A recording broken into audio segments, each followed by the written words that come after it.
आज पढ़ा कदली चाष विषय रचना। चलो डेर न करी भिडियो आरंभ करवा। कदली गोटे लाभजनक फसल। अल्प परिश्रम रे अधिक लाभ मिले। दोरसा और पंकुआ उर्वर माटी रे कदली गछ भल बढ़े। कदली गछ ज्येष्ठ मासरे लगा जाए। ज्येष्ठ मास ठारू श्रावण मास पर्यंत पानी सार दिया हुए। वर्षा ऋतु शेष बेलकु कदली पुआ पूर्ण गछरे परिणत होई भंडा पकाए। भंडा पकाइबार 3 मास परे कदली कांधी कटा जाए। कदली दुई प्रकारर थाए। बंतल बतीसा दक्षिणा सागर तरकारी कदली कोठिया चंपा पाटकपुरा मोहन बंशी।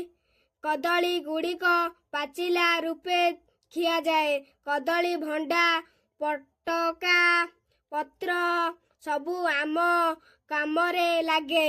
सेथि पाई समस्तंक बाड़ी बगीचारे कदली गछ शोभा पाउथाए।